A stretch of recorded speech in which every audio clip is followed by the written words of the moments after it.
रहस्य घटना के डरावने एपिसोड में आप सभी का स्वागत है। रिया अपनी मम्मी सुमन और पापा विनोद के साथ दिल्ली में रहती थी। वह हर साल अपनी मम्मी पापा के साथ गर्मी की छुट्टियां अपने ननियाल में जाती थी। उसका ननियाल अलीगढ़ जिले में है।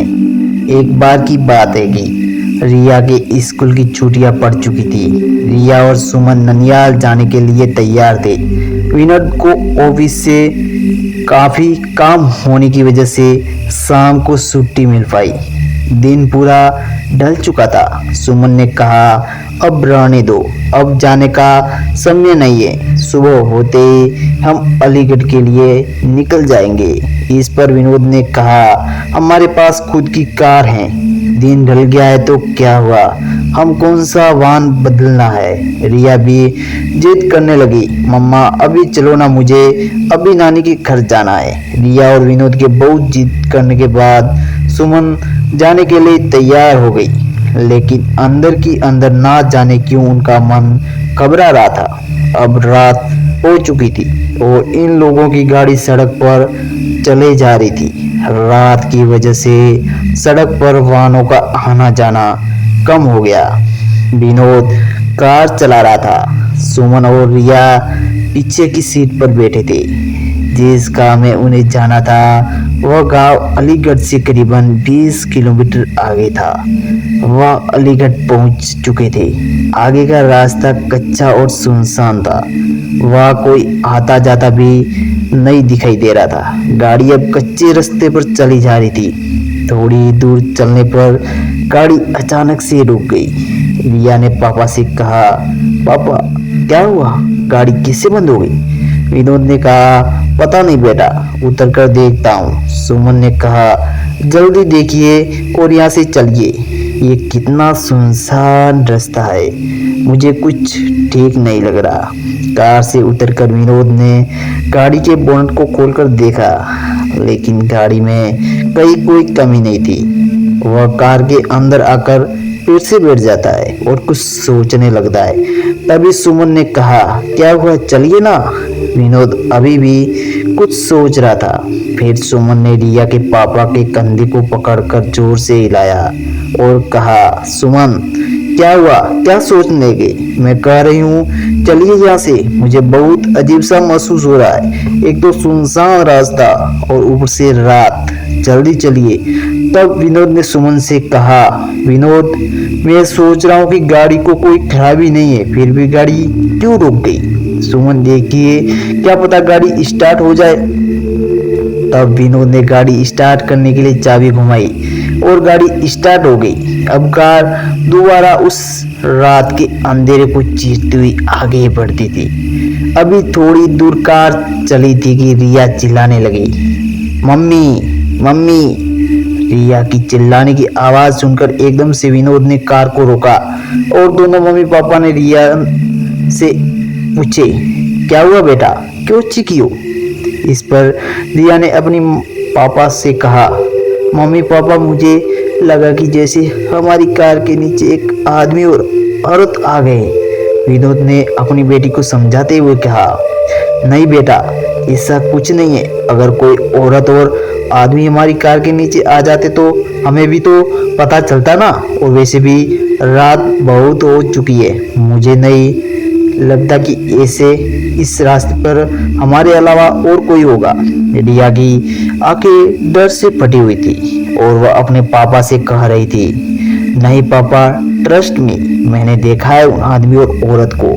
सुमन ने अपने पति विनोद से कहा, गाड़ी थोड़ी तेज चलाइए। सुमन ने कहने पर विनोद ने गाड़ी को रफ्तार तेज कर दी। तभी कार के शीशे में विनोद को एक डरावना चेहरा दिखाई दिया। उस डरावने चेहरे को देखते ही विनोद का हाथ स्टीयरिंग से छूटा और गाड़ी का बैलेंस बिगड़ने की वजह से गाड़ी इधर उधर चलने लगी। जैसे तैसे विनोद ने अपनी आप को और गाड़ी को संभाला।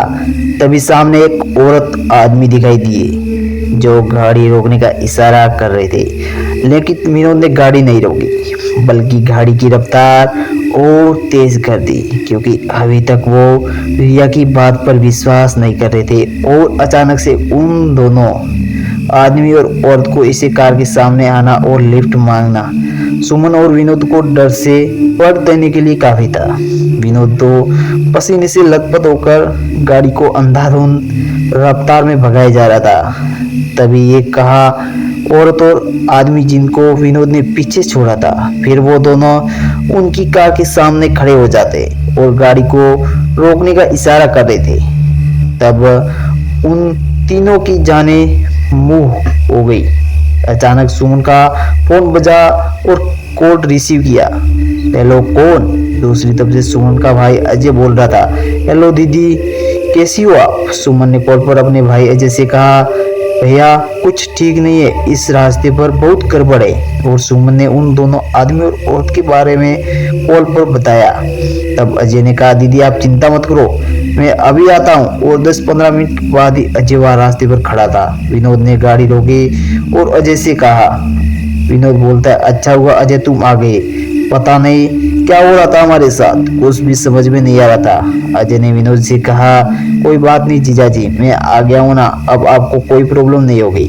अजय भी अब कार में बैठा था और कार घर की तरफ चल दी। अब तो मानो जैसे सुमन, विनोद और रिया का डर अजय के आ जाने से हवा हो गया।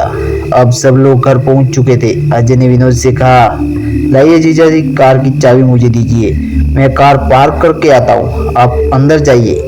विनोद ने अजय की बात से सहमति जताते हुए कहा, ठीक है। और फिर विनोद ने चाबी अजय को दे दी।